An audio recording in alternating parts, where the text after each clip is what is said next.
Hello मेरे magic mind learners, कैसे हैं आप सब। मैं क्षण से स्वागत हूँ आपसे का मैजिक माइंड में फिर पहुंच के नए जाने के साथ। तो चलिए आज हम लोग शुरू करते हैं क्लास 12 का एक टॉपिक जो कि है चैप्टर रासायनिक बलगतिकी केमिकल काइनेटिक्स से जीरो ऑर्डर का फर्स्ट ऑर्डर रिएक्शन का समाकलित वेग समीकरण, जिसे इंग्लिश में इंटीग्रेटेड रेट लॉ कहते हैं। हमें जो है कि ये बोर्ड का एक इंपॉर्टेंट टॉपिक है। इस बार मुझे लगता है कि ये पूछ सकता है, इसलिए मैं इसको बता दे रहा हूँ अलग से ये शॉर्ट नोट्स वीडियो बनाकर। ठीक है, तो आप लोग इसको देख लीजिए। 20-30 मिनट का ये टॉपिक है, ज़्यादा कुछ है नहीं, बस समझने की देर है। और इसमें कुछ ग्राफ्स है जिसको आपको याद करने हैं, फॉर्मूलेज हैं। तो चलिए स्टार्ट करते हैं। बिना बकवास किए तो आइए आप लोग देखिए। सबसे पहले जीरो ऑर्डर के लिए स्टार्ट करते हैं। तो हम यहाँ लिख देते हैं इंटीग्रेटेड रेट लॉ।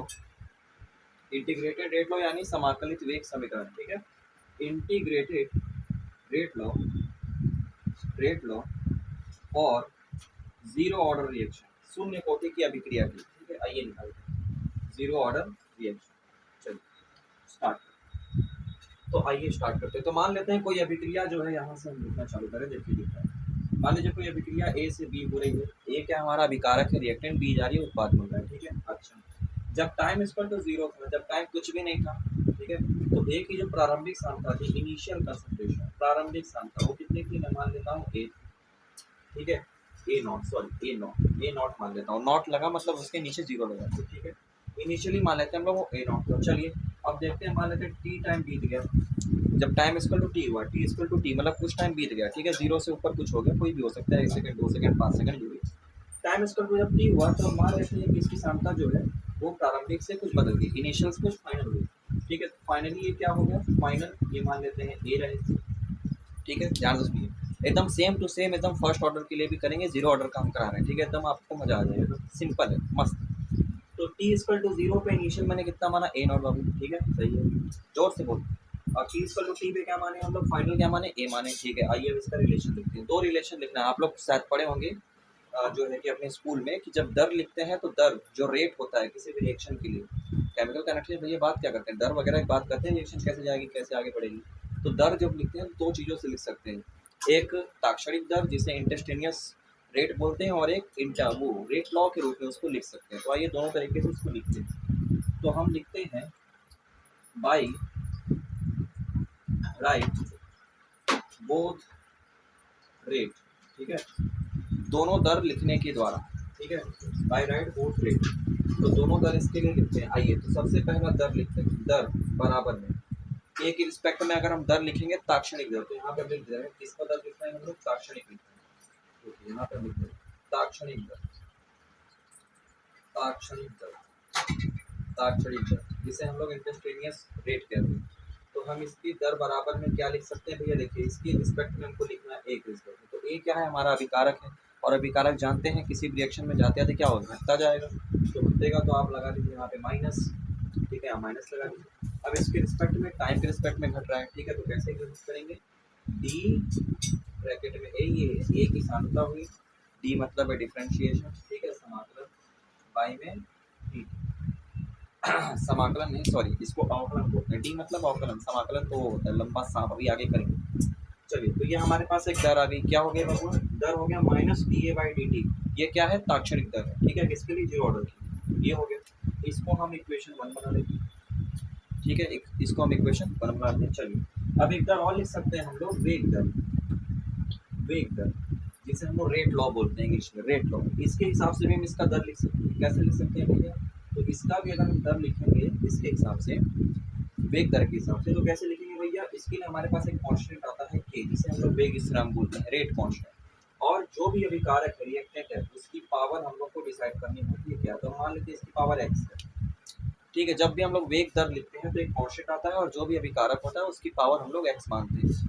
ठीक है, वो पावर क्या होगा हमें जानना पड़ेगा। तो अब देखिए, हमें पता है हम जीरो ऑर्डर रिएक्शन पढ़ रहे हैं। ठीक है, कोई भी ऑर्डर रिएक्शन आप पढ़िए, कोई भी ऑर्डर ऑफ रिएक्शन, इसको ध्यान सुनिए, कोई भी ऑर्डर ऑफ रिएक्शन आप पढ़िए, तो जो भी अभिकारक की जो ऊपर वाली जो सांद्रता है ना, एक्स जिसे आपने माना है, इसको कोटि बोलते हैं, ऑर्डर। तो आप कोई भी ऑर्डर पढ़ें, वही इसकी कोटि जो है वो हो जाती है। जैसे आप जीरो पढ़ रहे हैं तो एक्स की वैल्यू क्या आएगी, जीरो आएगी। फर्स्ट ऑर्डर पढ़ेंगे तो यही एक्स क्या हो जाएगा, 1 हो जाएगा। सेकंड ऑर्डर पढ़ेंगे तो क्या हो जाएगा, यही एक्स 2 हो जाएगा। ठीक है, इसे कोटि बोलते हैं। जो ऑर्डर का रिएक्शन आप पढ़ेंगे वही ये एक्स हो जाएगा, एकदम सिंपल सी बात है, छुट गया था। तो ये हो जाता है। अब बात है कि सर ये जीरो ऑर्डर के लिए पढ़े तो मेरा मतलब एक्स यहाँ पे जीरो होना चाहिए। हाँ बिल्कुल सही बात है, यहाँ पे आप जीरो रख दीजिए। आइए जीरो रख दीजिए, ठीक है, आइए इसको जीरो रख दीजिए। तो हम यहाँ लिख देते हैं चूंकि x equal to zero, x equal to zero क्यों होगा, क्योंकि ये जीरो ऑर्डर का रिएक्शन है। आपके सिलेबस में केवल जीरो और फर्स्ट ऑर्डर है, इसलिए चिंता मत करिए, बोर्ड में यहीं से क्वेश्चन पूछता है तो।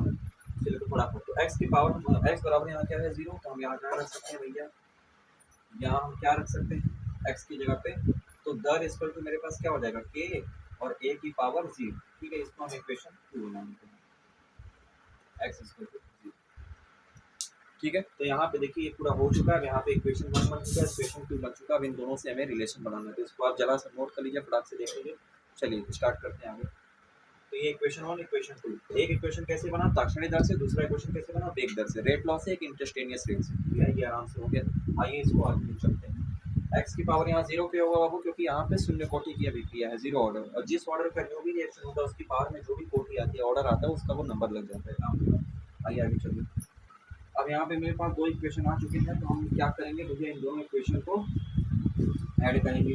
कैसे ऐड करेंगे, देखिए एक मेरी दर जो आई है वो क्या आई है, minus D A by D T, आया है कि नहीं आया, आया है बिल्कुल आया। और एक दर मेरी क्या आई है, के और ए की पावर जीरो, ठीक है, ये दोनों आई। अब देखिए इसका राइट हैंड साइड जो है दर दर ये दोनों बराबर है, इसका मतलब इसका लेफ्ट हैंड साइड भी बराबर होगा, बिल्कुल ठीक है। मैथ का सिंपल रूल है कि अगर लेफ्ट हैंड साइड बराबर होता है या राइट हैंड साइड बराबर होता है किसी भी दो इक्वेशन का, तो उसका लेफ्ट या राइट अपने आप बराबर है। तो देखिए इसका लेफ्ट दोनों बराबर है दर दर, तो ये दोनों भी आपस में क्या होंगे, बराबर होंगे। तो आइए इन दोनों को बराबर कर देते हैं, तो हम यहाँ लिख देंगे माइनस डी ए बाई में डी टी बराबर के ए की पावर जीरो, ये हो गया, ठीक है। दोनों दर बराबर है, मैंने दोनों दर को क्या कर दिया, इक्वेट कर दिया, दोनों बराबर। अब देखिए ए की पावर जीरो की वैल्यू क्या हो जाएगी, वन हो जाएगी, क्योंकि आपको पता है कि अगर कोई भी वेरिएबल हो, कोई भी नंबर हो, मान लेते हैं वो नंबर जो है वो एम, कोई भी नंबर है, उस अगर एम की पावर जीरो है, किसी भी नंबर या किसी भी वेरिएबल कोई भी रहे, अगर उसकी पावर जीरो है तो उसकी वैल्यू ऑलवेज वन आती है, ऑलवेज वन। अगर आपको ये नहीं पता तो उसको याद करिए, ठीक है। तो उसी तरह देखिए ए की पावर यहाँ जीरो है, ए की पावर यहाँ जीरो है, यानी ये वैल्यू किसके बराबर आ जाएगी, वन के बराबर आ जाएगी। केवल एक ये नहीं कि के कब उखाड़ ले भैया, जिसके ऊपर पावर लगा होता है बस उसकी वैल्यू की बात करें, ठीक है।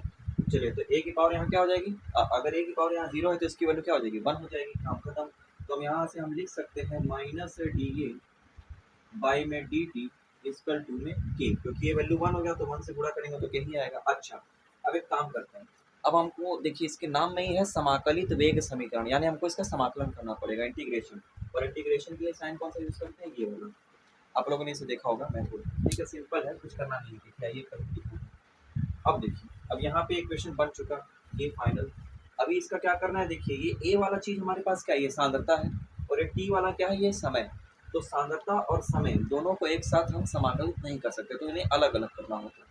तो एक काम करते हैं, डी टी को इधर भेज देते हैं, तो मेरे पास इक्वेशन क्या बनेगा, माइनस ये ब्रैकेट बना, ठीक है, ये सब। तो minus D A equal to में के डी टी मिल आया, ठीक है, माइनस डी इक्वल टू में के डी टी, ये हो गया, के डी टी उधर कर दिया मैंने, ठीक है डी टी।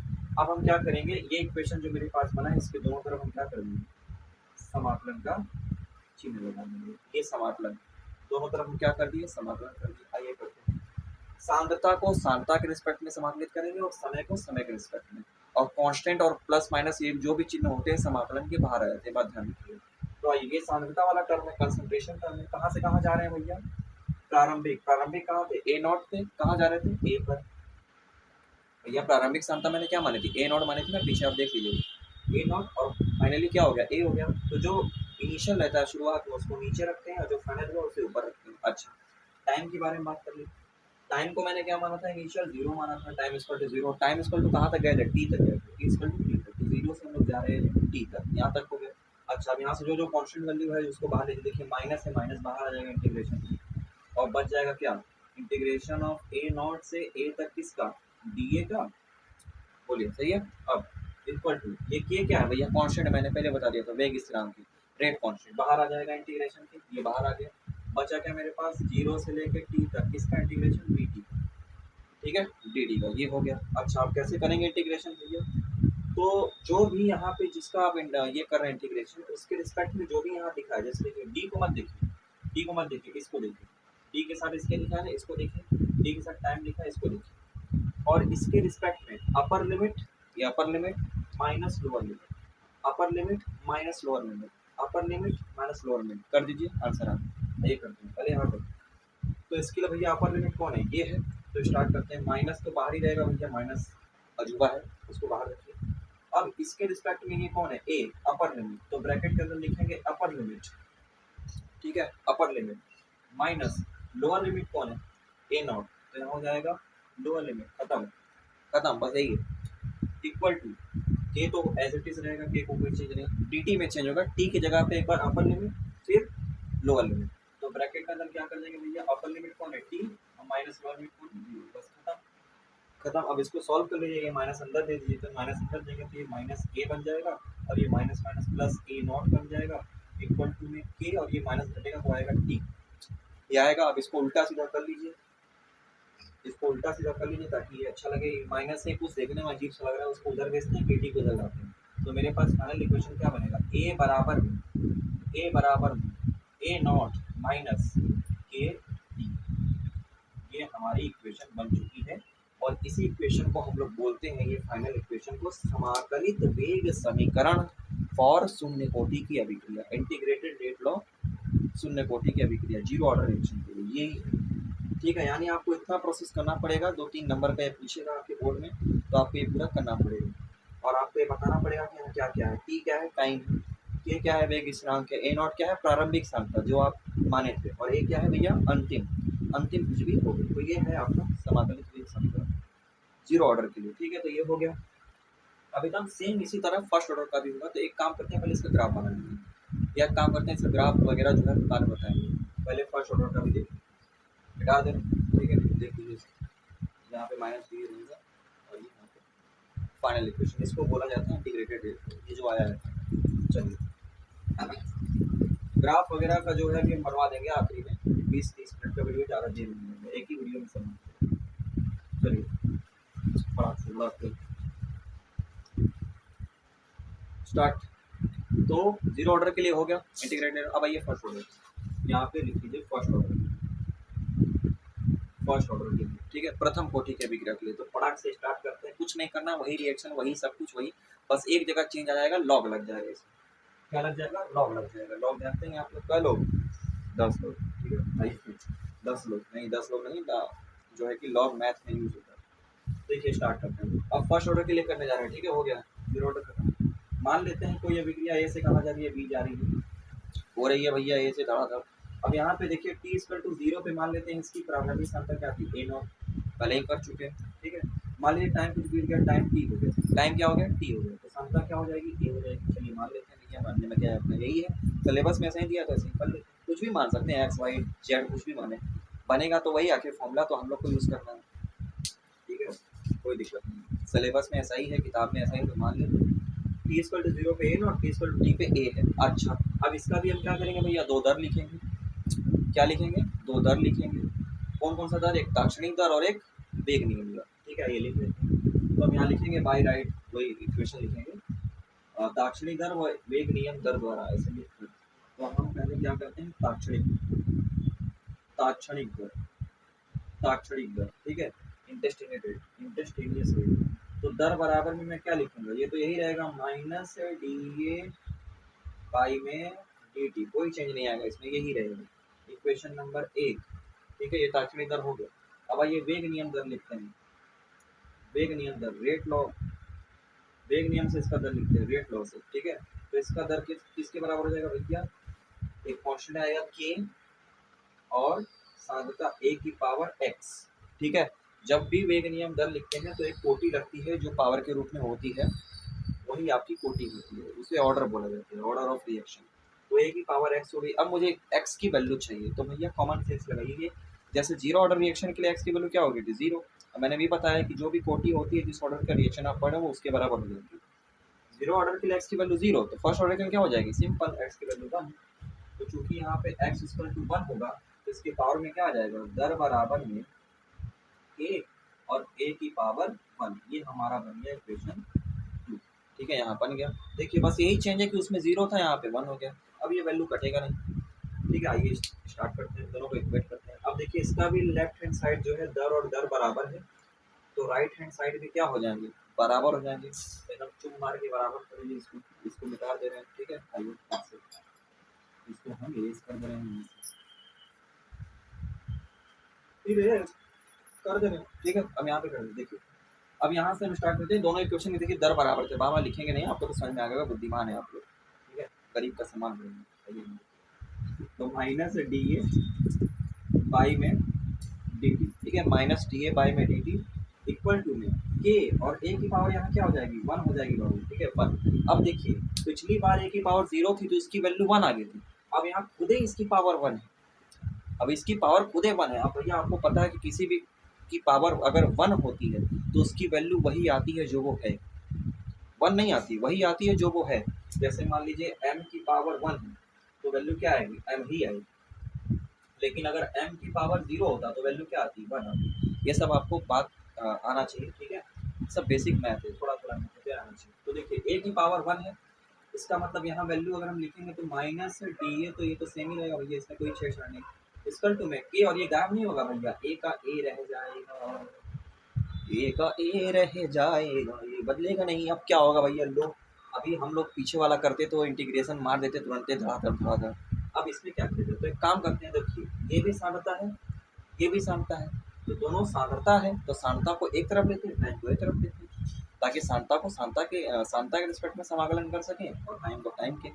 तो आइए इसको लेते हैं, ए को इधर लेते हैं, टी को उधर भेजते हैं, तो ये हो जाएगा माइनस डी ए बाई में ए इधर आया तो ये नीचे हो जाएगा ए इक्वल टू में के, और डी टी हो जाएगा के डी टी, और दोनों तरफ क्या कर देंगे, समाकलन कर देंगे, ठीक है, दोनों तरफ क्या कर देंगे, समाकलन कर देंगे, इंटीग्रेशन कर देंगे। कहाँ से कहाँ तक करेंगे भैया समाकलन, ये सांद्रता है, प्रारंभिक ए नॉट से कहाँ तक, ए तक, टाइम 0 से टी तक, बोलिए आया। चलिए स्टार्ट करते हैं। अब देखिए यहाँ पे एक लॉग आने वाला है, कैसे, आपको इंटीग्रेशन में फिजिक्स या मैथ में सिखाएगा, फिजिक्स में ही नॉर्मली मिल जाता है, कैसे, क्योंकि यहाँ आप लिखेंगे चूंकि इंटीग्रेशन ऑफ 1/x किसमें चेंज होता है, log e x, ठीक है, ये आपको ध्यान होना चाहिए। अगर 1/x टर्म का इंटीग्रेशन आप कर रहे हैं, 1/x टर्म इंटीग्रेशन, यहाँ पे मैं dx ले लेता हूँ, ठीक है, 1/x dx ऐसे, अगर 1/x का आप dx के रिस्पेक्ट में क्या कर रहे हैं, इंटीग्रेशन कर रहे हैं, समाकलन कर रहे हैं, तो उसकी वैल्यू जो होती है log e x के बराबर आती है। log e क्या है, इसका बेस है, और x यहाँ पे आ जाता है। तो अब देखिए जरा इसके मैच करिए, इसको मैच हो रहा है क्या, देखिए तो, देखिए 1/x dx, ये x और ये dx, देखिए मैच 1/a, यहाँ पे 1 अगर मान ले तो 1/a और ये dA, क्या इस फॉर्मेट में आ रहा है, बिल्कुल आ रहा है, 1/a और dA, 1/a और dA, 1/a और dA, 1/x और dx से फॉर्मेट में आ रहा है। क्या इसको हम log e a लिख सकते हैं, बिल्कुल लिख सकते हैं, तो आइए लिख सकते हैं। तो देखिए माइनस से समाकलन के बाहर आ जाएगा, लपटा लेंगे इसको, अब इसका इंटीग्रेशन कर देंगे तो ये क्या हो जाएगा, log e a, ठीक है, log e a, ये हो जाएगा इसका इंटीग्रेशन, कहाँ से कहाँ तक, a नॉट से a तक, तो a नॉट से a तक, a नॉट से a तक। अभी हम इसको लिमिट रख रहे हैं, पहले यहाँ पे देखते हैं, a नॉट से a तक बराबर है, ये हमारा क्या है, कांस्टेंट है, वो बाहर आ जाएगा, चढ़ के बाहर लाएंगे। टी का इंटीग्रेशन वही पुराना तरीका, कैसे, पहले रखेंगे टी और फिर -0, खत्म हो गया, इसमें कुछ नहीं करना। अब यहाँ पे कुछ करना है, अब यहाँ पे कुछ करना है, पिछले स्टेप में जो हो गया था यहीं से काम हो गया था, लेकिन अब इसे खोलना पड़ेगा। अब देखिए log e a जो आपने लिखा है, एक बार इस a की जगह इसको रखेंगे ऊपर वाले पे, फिर एक बार इसे की जगह नीचे वाले पे रखेंगे, कैसे रखेंगे, ये इसको ऊपर कर, इसको ऊपर करते ही बढ़ो, ठीक है, लेकिन यहाँ पे है, यहाँ से इसको यहाँ पे कैसे करेंगे, माइनस अंदर ले जाएंगे, log e a, एक जगह एक बार a रखेंगे तो क्या आएगा, log e a ही आएगा, अगर a को एक जगह रखेंगे तो a ही आएगा, फिर माइनस लगाएंगे, फिर इस एक जगह a नॉट को रखेंगे तो क्या आएगा, log e a नॉट हो गया, ठीक है, ब्रैकेट 1 इक्वल टू में k t -0 क्या हो जाएगा, k t हो जाएगा, t -0 से t आ गया। अब ये माइनस अंदर भेज देंगे, तो माइनस अंदर भेजेंगे तो ये क्या हो जाएगा, minus log e, minus minus क्या हो जाएगा, प्लस हो जाएगा log e A naught equal to में के टी। अब के टी को उधर ले लीजिए, लॉग ई को उधर भेज दीजिए ताकि अच्छा लगे तो देखने में। तो मेरे पास फाइनल इक्वेशन बनेगा लॉग ई ए बराबर में log E A not minus में के टी। तो ये आ गया मेरा समाकलित वेग समीकरण, integrated rate law for first order reaction. ये प्रथम कोटि का है। देखिए दोनों रिएक्शन, अगर मैं यहाँ से लॉग हटा दूँ, अगर मैं यहाँ से लॉग हटा दूँ दोनों समीकरण, तो देखिए जीरो ऑर्डर का हो गया। बस अगर लॉग लगा दूँ, लॉग ई तो किसका बन गया, फर्स्ट ऑर्डर का बनेगा। सिंपल है। लेकिन आप बोर्ड में अगर पूछता है तो पूरा आपको डेरिवेशन पूछेगा, और ये मेरी हार्ट फीलिंग है कि इस बार जरूर पूछेगा, इसलिए एकदम अच्छे से इसको तैयार कर लीजिए। बिल्कुल आसान है, कुछ है नहीं घबराने वाली बात, आराम से कर सकते हैं। बस खाली स्टाक्षरिक दर और वेग नियम दर में ध्यान रखिएगा कि जो कोटि लगा रहे हैं जीरो के लिए जीरो करेंगे, फर्स्ट के लिए फर्स्ट करेंगे, बाकी सब आप कर लेंगे। और जो मैंने बताया 1/x dx का इंटीग्रेशन लॉग x होता है, तो उसे आपको ध्यान रखना पड़ेगा, तब ये होगा। तो ये है आपका समाकलित वेग समीकरण, जिसके लिए फर्स्ट ऑर्डर किया। चलिए ग्राफ के बारे में बात कर लेते हैं फटाफट, और फिर इसके बाद इस टॉपिक को समाप्त करते हैं। ठीक है, तो फटाफट देखिए ग्राफ बता रहे थे, उसके पहले आप लोग थोड़ा सा फॉर्मूला भी देख लीजिए। अगर जीरो ऑर्डर के लिए बात करेंगे, जीरो ऑर्डर के लिए, तो जीरो ऑर्डर का जो फॉर्मूला होता है वो तो आप लोगों ने देख लिया क्या होता है, वो उसी से हम लोग क्वेश्चन वगैरह कर सकते हैं। और उसके लिए अर्धआयु, अर्धआयु कैसे लिखते हैं, टी हाफ, टी हाफ लिखते हैं। टी हाफ का मतलब टाइम आधा, अर्धआयु हाफ लाइफ। तो जीरो ऑर्डर के लिए हाफ लाइफ की जो वैल्यू होती है वो होती है ए नॉट बाई में टू के, ए नॉट बाई में टू के, इसको आप लोग याद कर लीजिए। ये जीरो ऑर्डर के लिए है हाफ लाइफ, अर्धआयु। क्या होती है भैया जीरो ऑर्डर के लिए, ए नॉट बाई टू के। ए नॉट क्या है, प्रारंभिक क्षमता, और के क्या है, वेग, वेग स्थिरांक, रेट कांस्टेंट। तो ये जीरो ऑर्डर के लिए हो गया। और अगर फर्स्ट ऑर्डर की हाफ लाइफ की बात करें तो वो कितना होता है, इक्वल टू में 0.693 डिवाइडेड बाई में के। सिंपल है, ठीक है। ये जीरो ऑर्डर का हाफ लाइफ और ये फर्स्ट ऑर्डर का हाफ लाइफ, इसको आपको रट जाना है। इससे क्वेश्चन बहुत धड़ाधड़ पूछता है, एक के बाद में निकाल सकते हैं, इससे ऊपर में कुछ होता नहीं बोर्ड में। ठीक है, 0.693 डिवाइड बाई में के क्या है, वेग स्थिरांक। ये जीरो ऑर्डर के लिए, फर्स्ट ऑर्डर के लिए। चलिए अच्छा, फर्स्ट ऑर्डर के लिए जो है अलग से हम लोग जो लॉग ई मैंने लिखा था ना, उस ई को हटाने के लिए हम लोग 2.303 से गुणा करते हैं, मैथमेटिकल कॉन्सेप्ट है। तो मेरे पास एक फाइनल इक्वेशन निकल के आती है, तो आपको ध्यान रखना है के इक्वल टू में 2.303, के इक्वल टू में 2.303 डिवाइडेड बाई में टी लॉग बेस 10। यहाँ पे देखिए जो ई मैंने माना था ना, वहाँ पे बेस 10 आ जाता है यहाँ पे, और ए नॉट बाई में ए। ठीक है, ये हो जाएगा आपका इक्वेशन, ये हो जाएगा आपका इक्वेशन के लिए। किसके लिए हो जाएगा भैया, लॉग का इक्वेशन हो जाएगा किसके लिए, फर्स्ट ऑर्डर के लिए। ये फर्स्ट ऑर्डर का रिएक्शन है, जो आपने ये निकाला था ना, लॉग ई ए बराबर में log E A not minus के टी।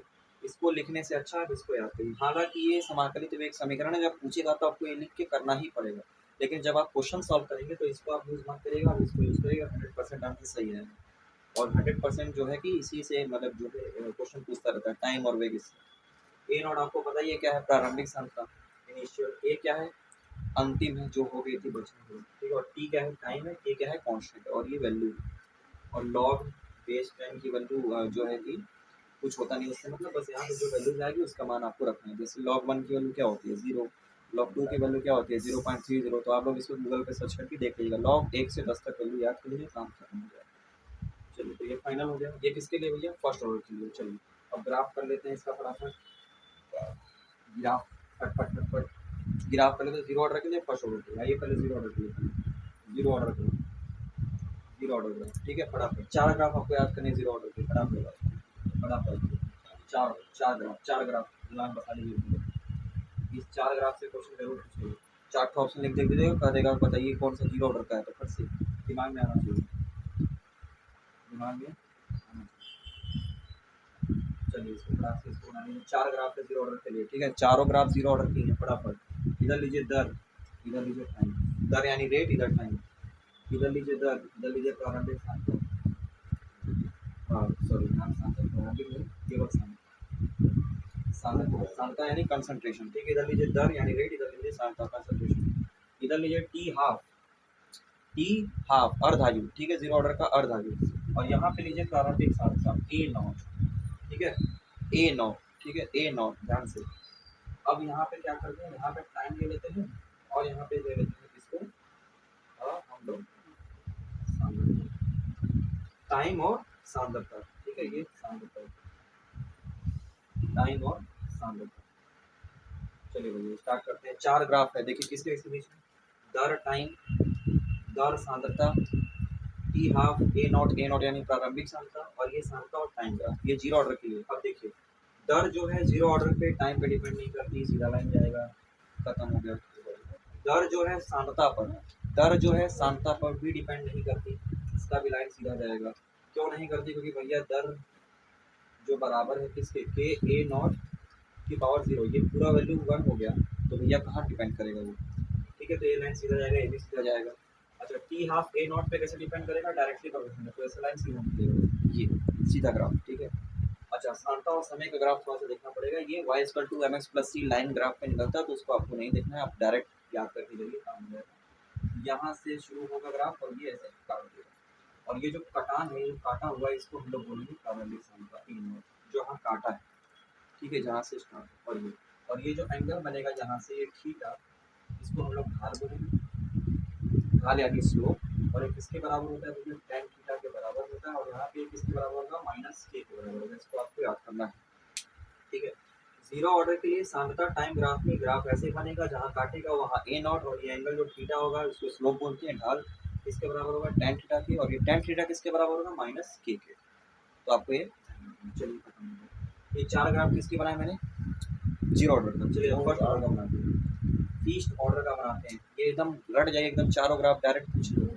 अब आइए फर्स्ट ऑर्डर के लिए बनाते हैं। फर्स्ट ऑर्डर के लिए सब कुछ सेम रहेगा, फर्स्ट ऑर्डर के लिए भी एक कुछ रहेगा सब कुछ, बस खाली चेंज क्या होगा, चेंज क्या होगा,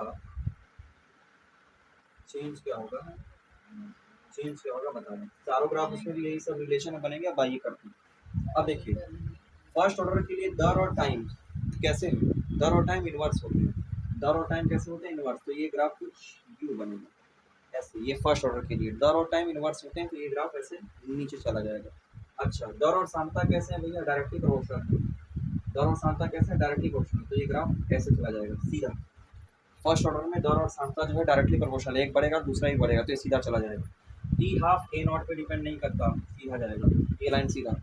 टी हाफ जो है फर्स्ट ऑर्डर में ए नॉट पे डिपेंड नहीं करता, क्योंकि आपको पता है टी हाफ की वैल्यू फर्स्ट ऑर्डर के लिए क्या, मैंने अभी लिखा है 0.69 ए डिवाइडेड बाय में के, भैया इसमें ए नॉट का टर्म ही नहीं है, डिपेंड कहाँ करें भैया, खत्म हो गया, ये सीधा जाएगा। अच्छा यहाँ पे आइए सांद्रता और टाइम के लिए ग्राफ, आइए फर्स्ट ऑर्डर के लिए कैसे बनेगा, बिल्कुल सब कुछ सेम रहेगा, बस यहाँ पे जो लाइन काटी है ना, ये लाइन हो जाएगा लॉग ई ए नॉट, अगर जीरो ऑर्डर के लिए होता तो ये ए नॉट, और फर्स्ट ऑर्डर के लिए है तो लॉग ई ए नॉट, जहाँ पे ये काटा है, और इसका स्लोप जो है ये थीटा वही बनेगा, ढाल वही tan थीटा रहेगा, बस यहाँ पे जो ये वैल्यू माइनस के की जगह ये क्या हो जाएगा, माइनस के डिवाइडेड बाई में 2.30, ठीक है, ये इसके बराबर हो जाता है स्लोप। तो आप लोग इसको देख लो, तो बस यही चारों ग्राफ, इसका फर्स्ट ऑर्डर का, मैंने जीरो ऑर्डर का तो मैंने बनवा ही दिया, बस 30 मिनट अब होने वाला है, तो आज का लेक्चर यहीं समाप्त करते हैं, उसके बाद आप देखिए इसको तैयार करिए, मिलते हैं फिर नेक्स्ट वीडियो में इन सब fun entertainment music and knowledge के साथ। तो के लिए bye bye, good night, take